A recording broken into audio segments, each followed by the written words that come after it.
أعوذ بالله من الشيطان الرجيم بسم الله الرحمن الرحيم.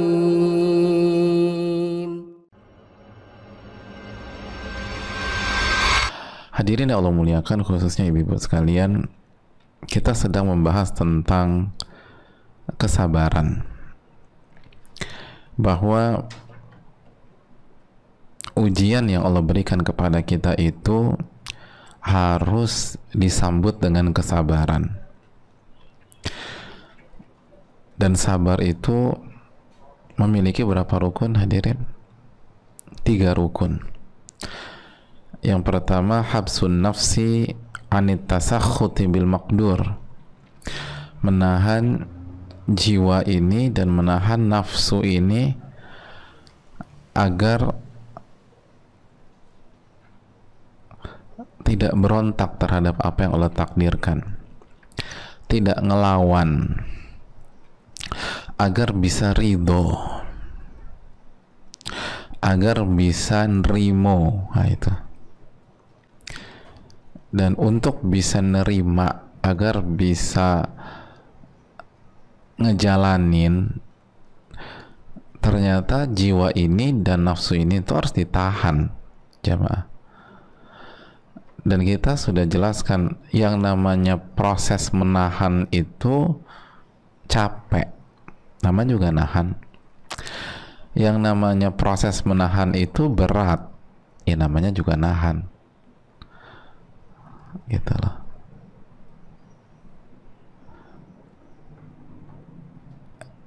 Yang nggak berat itu dilepasin aja udah, itu nggak berat, tapi ambruk nanti, gitu loh. Ditahan ya, ditahan itu kan, aduh lama banget nih, udah capek. Itu emang proses menahan itu capek, jemaah. Jadi ketika ada teman yang curhat, mungkin kita yang curhat, aku udah capek nih ngadepin masalah ini, ya emang sabar itu demikian. Nggak ada yang bilang sabar itu lancar-lancar aja. Yang lancar itu ngegas, bukan sabar. Nah, itu ngegas itu lancar, tinggal pencet gas terus nabrak. Tapi jamaah, yang namanya nahan itu ya capek.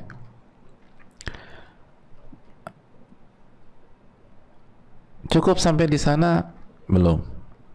Kata Al-Imam Ibnul Qayyim, wa habsul lisan 'anis syakwa. Sabar itu rukun yang keduanya adalah menahan lisan dari keluh kesah, menahan lisan dari kata-kata yang gak baik, menahan lisan dari kalimat-kalimat yang Allah gak ridhoi,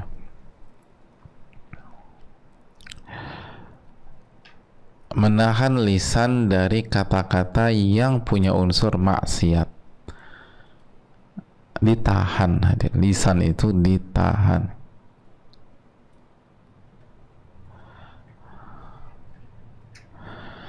Jadi dari sini kita kembali bisa memahami, ibu sekalian,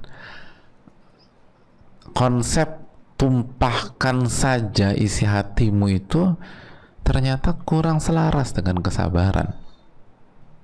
Dan ini biasanya memang mazhab banyak perempuan kalau lagi ada masalah.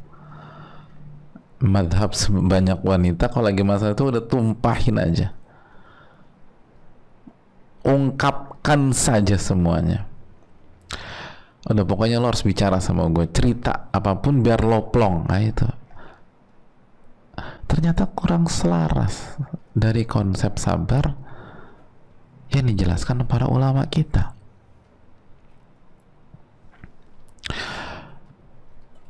Ustadz, kalau nggak diceritain semua, kalau nggak diungkapin semua, nanti nggak plong, Pak Ustadz. Hadirin, plong itu bukan diungkapin. Plong itu jika dizikirin. Nah, itu kalau kita ngingat Allah. Allah berfirman dalam surat Ar-Ra'd ayat 28, ala bidzikrillahi tatmainnul qulub. Ketahuilah dengan mengingat Allah itu hati jadi tenang. Ar-Ra'd ayat 28. Ala bidzikrillahi tatmainnul qulub. Ketahuilah, hanya dengan mengingat Allah, hanya dengan mengingat Allah,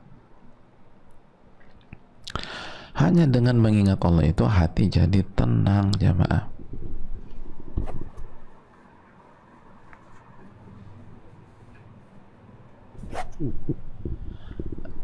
Jadi Allah nggak pernah mengatakan dengan diungkapkan, disampaikan semua hati jadi tenang. Nggak ada yang begitu. Yang ada itu hanya dengan mengingat Allah hati jadi tenang. Jadi hadirin yang Allah muliakan,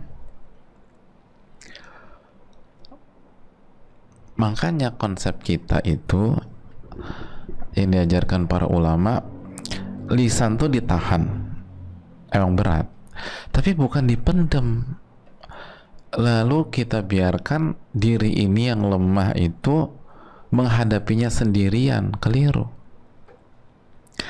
Tapi lisan tuh ditahan dari keluh kesah, dari ngomongin orang dan seterusnya, terus diangkat ke atas langit gitu loh. Jangan dipendam sendirian.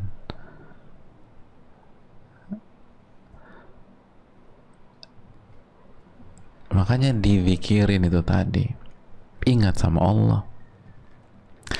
Dan kalau mau curhat, curhatlah sama Allah Subhanahu wa ta'ala.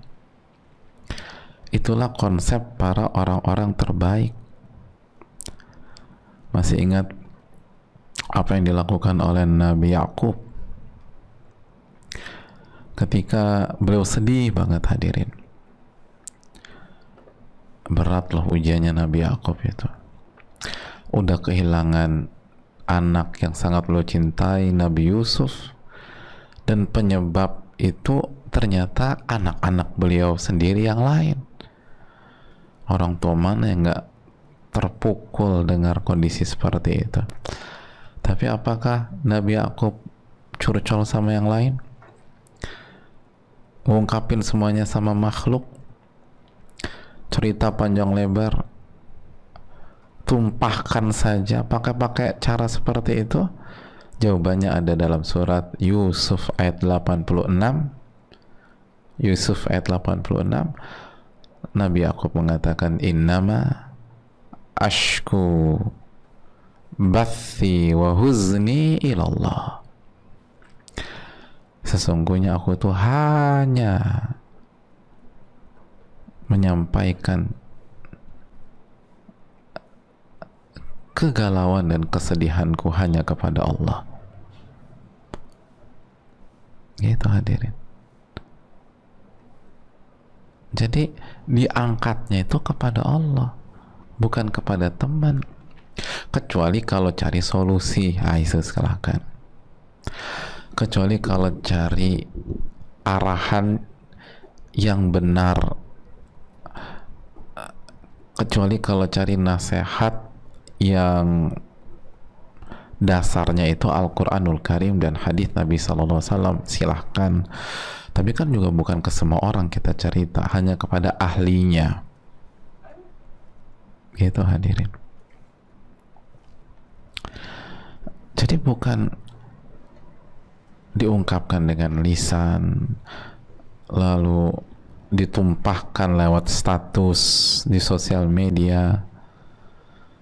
Alih-alih hati tenang, seringkali timbul masalah baru yang tambah membuat kita itu berantakan. Gitu jamaah. Itu berarti usaha menyelesaikan masalah dengan masalah yang jauh lebih besar seringkali. Maka itu tahan lisan, ditahan lisan. Berat, namanya juga proses menahan jamaah. Seringkali ibu bilang, aduh aku berat banget Ustadz untuk menahan gak bicara. Ya itulah proses menahan. Itulah sabda Nabi SAW, sabrul diya, sabar itu memang cahaya yang panas, dia kan kita udah jelaskan dalam Riyadhus Shalihin apa bedanya dia dan nur, apa bedanya dia dan burhan.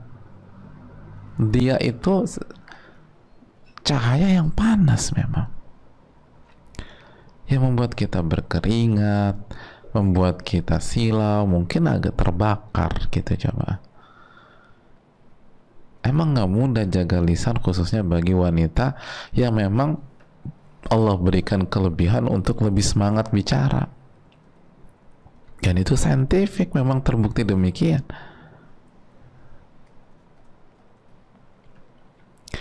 Tapi disitulah ujian hidupnya, jamaah.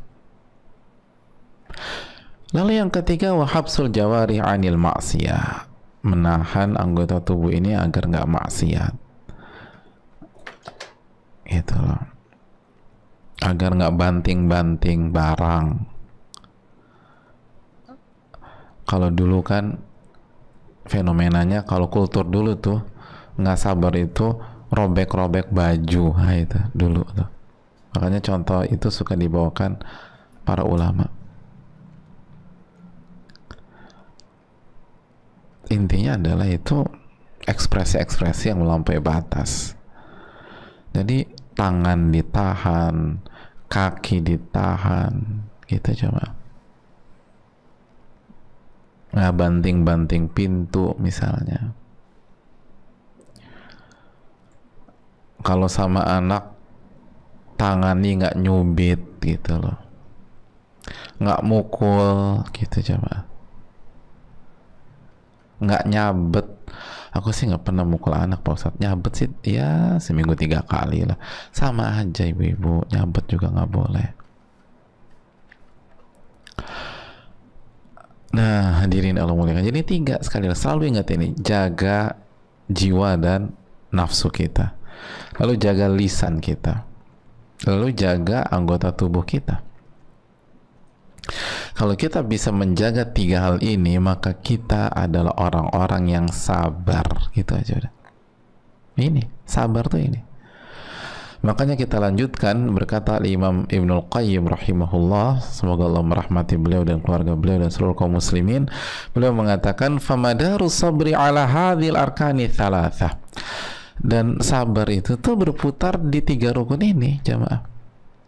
Ini kalau bicara sabar, jadi kalau kita dengar, pokoknya kamu tuh harus sabar ya nak, berarti kamu tuh harus nahan nafsu, nahan jiwa, kamu harus nahan lisan, dan kamu harus nahan anggota tubuh kamu biar nggak maksiat. Itu maksudnya. Ada yang ngasih, bun, pokoknya kamu harus sabar ya ngadepin anak. Emang nggak mudah, berarti kita harus nahan nafsu kita untuk ngomel-ngomel nggak jelas misalnya sama anak, nahan nafsu untuk kesal, nahan lisan gitu loh. Kadang-kadang anak tuh diserang juga. Nahan anggota tubuh, itu ada yang ngelempar anaknya, ada yang mukul anaknya, ada yang ngedorong anaknya, padahal nggak boleh dan tidak dibenarkan oleh syariat gitu. Tapi kan boleh mukul anak. Lihat dulu perkataan para ulama, apakah dengan emosi seperti itu, dan apa kesalahannya, dan seperti apa pukulannya, apakah melukai, apalagi membuat cacat gitu. Memang ada para ulama menerangkan demikian. Jadi pokoknya jamaah sekalian, kalau kita dengar kata sabar, ingat 3 hal ini. Jadi kita buat simpel aja. Pokoknya kamu harus sabar. Berarti aku disuruh nahan nafsu, nahan jiwa, nahan lisan, dan nahan anggota tubuh. Selalu demikian. Selalu demikian. Selalu demikian. Ngadepin suami itu harus sabar ya mbak, ya gitulah laki-laki. Berarti jangan pakai nafsu ngadepin suami, nahan harus jiwa. Pengennya sih berontak, jangan, itu tidak sesuai dengan kesabaran. Jaga lisan, berarti kita sama suami harus jaga lisan, jaga anggota tubuh kita. nggak histeris, nggak ngelempar suami gitu loh. Pokoknya begitulah hadirin. Nah ini penting karena banyak kita itu udah kenalan sama sabar dari kecil tapi nggak ngerti sebenarnya apa sih itu sabar tuh, karena seringkali kita nggak dijabarin. Pokoknya udah sabar, sabar, sabar, udah. Gimana? Gue juga nggak tahu sih. Pokoknya katanya sih kita suruh sabar aja. Sabar tuh nahan, hadirin, habes. Jelas ini jamaah sekalian. Nah kita lanjutkan. Ini sangat menarik hadirin. Keterangan Al-Imam Ibnul Qayyim berikutnya ini sangat menarik. Kata beliau, فَإِذَا قَامَ بِهِ الْعَبْدُ, apabila seorang hamba bisa mewujudkan 3 hal ini, nahan jiwa dan nafsu, nahan lisan, dan nahan anggota badan, kamayan bagi gitu loh. Jadi dia bisa lakukan itu dengan baik, dengan layak, sesuai dengan arahan para ulama.